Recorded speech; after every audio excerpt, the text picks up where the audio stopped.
بسم اللہ الرحمن الرحیم الحمدللہ رب العالمین الصلاۃ والسلام علی آلہ واللعنۃ علی اعدائہ اجمعین اما بعد فقط آج ہمارا پیغام ہمارا مقصد ایک بات کو واضح کرنا ہے۔ وہ بہت عام بات ہے، ہر انسان جب معاشرے میں لوگوں سے ملتا ہے، باتیں کرتا ہے تو ایک لفظ بولتا ہے مزہ آ گیا، لیکن خود اس لفظ مزہ کی تعریف کیا ہے؟ یہ مزہ ہے کیا؟ دیکھیے، خود لفظ مزہ کی تعریف، خود لفظ مزہ کی کوئی تعریف نہیں ہے، بلکہ مزہ ہمیشہ کسی سے تشبیہ دے کر حاصل کیا جاتا ہے۔ مثلا کہا جاتا ہے، ایک سیب آپ کے سامنے پیش کیا جائے اور سیب کھا کر انسان کہتا ہے ارے مزہ آ گیا، اس کا ذائقہ تو شہد کے جیسا تھا، یا مزہ آ گیا اس کا ذائقہ فلاں کے جیسا تھا، یا یہ بد مزہ تھا، یہ تو پانی جیسا تھا، کوئی مزہ نہیں آیا۔ تو مزے کی کوئی تعریف نہیں ہوئی۔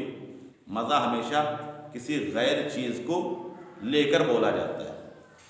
اب جب کوئی انسان کسی دوسرے انسان سے کہتا بھائی عبادت کیا کرو، وقت اذان ہو رہا ہے، اذان ہو رہی، تم کھیل و لعب میں لگے ہوئے ہو، جاؤ نماز پڑھو، تو ہر آدمی کے منہ سے ایک جملہ نکلتا ہے ان مولویوں نے یا ان لوگوں نے ہماری زندگی کو بے مزہ کر دیا ہے، بے مزہ کر دیا ہے۔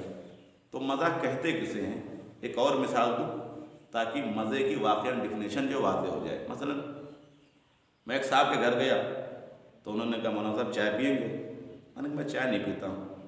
پھر تھوڑی دیر کے بعد اچھا آپ چائے نہیں پیتے، پان کھا لیجیے۔ میں نے کہا میں پان بھی نہیں کھاتا۔ پھر ایک تھوڑی دیر کے بعد اچھا گٹکا کھا لیجیے۔ میں نے کہا میں گٹکا بھی نہیں کھاتا۔ ارے آپ تو کچھ بھی نہیں کھاتے، آپ بڑے مزے میں ہیں۔ اتنے میں بیٹھا ہوا تھا، ان کے دوسرے صاحب آ گئے، حضور چائے پئیں گے؟ ارے بغیر چائے کی زندگی میں کوئی مزہ ہے؟ پان کھائیں گے؟ ارے بغیر پان کھائے کوئی زندگی کا مزہ ہے؟ اچھا سگریٹ پی لیجیے۔ ارے یہ کوئی پوچھنے کی بات ہے؟ سگریٹ کی نہ ہو اور زندگی میں کوئی مزہ ہو؟ یعنی بغیر سگریٹ کی زندگی میں کوئی مزہ ہی نہیں۔ اب پہلے والا میرا منہ دیکھنے لگا، میں ان کا منہ دیکھنے لگا۔ کیوں دیکھنے لگا؟ ابھی میں نے کہا کہ میں تمام چیزوں کا استعمال نہیں کرتا، میں سگریٹ بھی نہیں پیتا، میں پان میں نہیں کھاتا، میں زیادہ چائے کا شوقین نہیں، میں گٹکا بھی نہیں کھاتا۔ تو فوراً میرے دوست نے ایک جملہ کہا تھا آپ بڑے مزے میں ہیں کیونکہ آپ ان سب چیزوں سے دور ہیں۔ اور جو صاحب آئے ہوئے ہیں وہ کیا کہہ رہے ہیں کہ ان سب چیزوں کے علاوہ زندگی میں مزہ ہی نہیں۔ تو اب دنیا ہمیں یہ بتائے کہ مزہ کہتے کسے ہیں؟ مزہ کیا ہے؟ میں سب چیز نہ کھا کے مزے میں ہوں اور وہ کہہ رہے ہیں ان چیزوں کے بغیر مزہ نہیں ہے۔ تو مزے کی کوئی تعریف نہیں ہے، بلکہ مزہ نام ہے انسان کی عادتوں کا۔ انسان اپنے آپ کو جس مزاج میں بنا لیتا ہے اس میں اس کو مزہ آنے لگتا ہے، اپنے آپ کو جیسا سنوار لیتا ہے اس میں اس کو مزہ آنے لگتا ہے۔ تو اب یہ کوئی نہ کہے کہ ہماری زندگی بے مزہ ہو گئی، یہ دیکھے کہ ہم نے اپنے آپ کو کس سانچے میں ڈھالا، کیسا اپنے آپ کو بنایا ہے۔ اب اگر انسان اپنے آپ کو اطاعت خداوندی میں ڈھالتا ہے تو اس کو اطاعت خداوندی میں مزہ آتا ہے، لیکن اس کے برخلاف اگر کوئی انسان اپنے آپ کو معصیت میں ڈھال لیتا ہے تو اس کو معصیت میں مزہ آتا ہے۔ اپنے آپ کو انسان کیسا بنائے کہ اس کو مزہ آنے لگے؟ تو ہر انسان کے لیے ضروری ہے کہ اپنے آپ کو ایسا بنائے کہ زندگی میں مزہ بھی آئے اور آخرت میں مزے کا فائدہ بھی مل جائے۔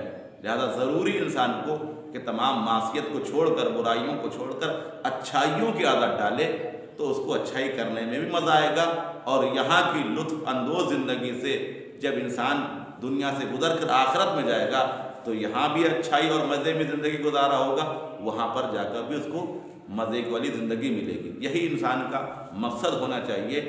جب انسان کائنات میں آیا ہے اپنے آپ کو خدا کے سامنے سجدہ ریز ہونے کی عادت ڈالے، اپنے آپ کو خدا کے احکام پر عمل کرنے والا بنائے، اپنے آپ کو خدا کی توحید اور خدا کے احکام میں اس طریقے سے عمل پیرا ہونے کی عادت بنائے کہ ہم لوگ دعا کرتے ہیں میرے مولا جلدی آ جائیے، جلدی آ جائیے۔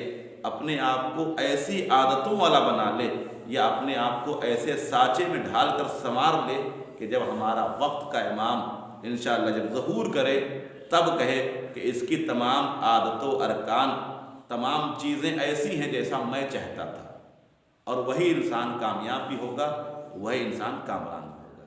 وصلی اللہ علیہ